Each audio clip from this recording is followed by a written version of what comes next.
Imagine Hitler को भी influence कर पाए। सुमात्रा से फिर ये जो कि जापानीज आइलैंड है, अभी इंडोनेशिया के पास है, वहां से प्लेन से टोक्यो पहुंचे और वहां पहुंचने के बाद ये जानते थे कि जापान एशिया के अंदर अपना वर्चस्व के लिए लड़ाई कर रहा है। तो जापान के प्रधानमंत्री को जाके इन्होंने इन्फ्लुएंस किया। ऐसे इंटेलिजेंट लीडर्स नहीं थे जो इतने पढ़े लिखे थे, इतने इंटेलिजेंट थे। वहां जाके प्रधानमंत्री को साथ में बिठाया और उनको क्या बोला, देखिए भाई साहब, हिदेकी तोजो, एक बात समझ लीजिए कि एशिया तो एशियाई लोगों का होना चाहिए ना, एशिया में बाहर के गोरे कैसे आ गए। वो बड़ा मुस्कुराए, क्या जबरदस्त आदमी है, बात तो ठीक कह रहा भाई, एशिया तो एशियाई का होना चाहिए। तो हिदेकी को ये बात अच्छी लगी। फिर उन्होंने कहा कि भाई आपके भगवान बुद्ध है और हमारे यहां भी तो भगवान बुद्ध ही हैं, हमारे लिए कितने पूजनीय है, उस लिहाज से तो हम भाई भाई हो गए। और वो बड़ा इंप्रेस हुए।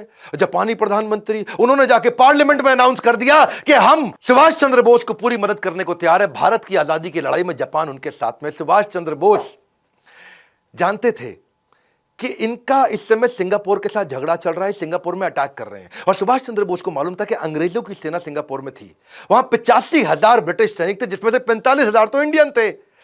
तो इन्होंने पहले से एक योजना बना रखी थी जिसमें जापानीज को ये मैसेज दे रहे थे कि जब तुम सिंगापुर में बम गिराओगे, वहां पर्चे फेंक दो, हर बम के साथ पर्चे फेंको ऊपर हवाई जहाज से, और हर पर्चे में लिखो, हिंदी में भी, तमिल में भी, अंग्रेजी में भी, कि तुम भारतीय कब तक अंग्रेजों का गुलाम बन के उनके साथ लड़ते रहोगे, तुम भारतीय कब तक अंग्रेजों का गुलाम। अब वहां पर जितने भी सिंगापुर में सैनिक थे जो भारतीय, वो पर्चा पढ़ लेते थे और वहां पे अंदर विद्रोह चालू हो गया। इनकी रणनीति सुभाष चंद्र बोस की, प्रधानमंत्री जापान के साथ में मिलकर काम आई। अटैक की रणनीति, इनको वहां सफलता मिली। और अब इमेजिन करिए, जापानीज प्राइम मिनिस्टर तक को इन्फ्लुएंस कर दिया, उनको तक एक योजना समझा दी सिंगापुर पर अटैक करके। सिंगापुर अपना, अब सिंगापुर जापान का हो गया था। अब जैसे ही वो उनका हुआ, प्रधानमंत्री भी इनसे खुश थे। तो वहां जो 45,000 ब्रिटिश आर्मी के अंदर इंडियन सैनिक थे, उनको जापानीज ने इनको वापस कर दिया, सुभाष चंद्र बोस को, और वहां से तैयार हुई पूरी आर्मी।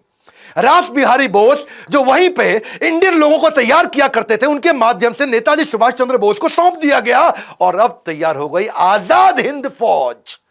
यहां से अंग्रेजों को पता लगने लगा कि ये बहुत बड़ी तैयारी कर रहा है। जापानी सेना बर्मा को जीत चुकी थी, अब बर्मा में कब्जा इनका था, जापानीज का। इन्होंने कहा कि भाई अब बर्मा के रास्ते भारत में घुसेंगे, और प्राइम मिनिस्टर ने पूरा सहयोग किया। नागा पहाड़ियां, यानी कि नॉर्थ ईस्ट जो नागालैंड है, वहां से मैदानी इलाकों में जाएंगे, पहले पहाड़ों पे जाएंगे, वहां से मैदानी इलाकों में जाएंगे। अप्रैल 1944 में आजाद हिंद फौज, जो ये सिंगापुर से अपनी टीम तैयार करके आए थे, बर्मा से टीम तैयार करके आए थे, ब्रिटिश सेना को खदेड़कर मणिपुर में जाकर के पहली बार तिरंगा डाला। पूरा देश पूरा हिल गया उस समय। एक बात आपको बता दें, मानते तो दिल से गांधी भी थे कि हमारा देश अनडिवाइडेड रह सकता था। क्या कहते हैं कि अगर आप किसी को जोड़ना चाहते हो ना अपने साथ, तो उसे केवल गले नहीं, दिल से लगाना चाहिए। क्योंकि गांधी ये जानते थे कि जिन्ना कितना भी शोर मचा ले, सारे हिंदू और मुसलमान अगर किसी एक लीडर को इकट्ठे मानते थे तो वो थे सुभाष चंद्र बोस।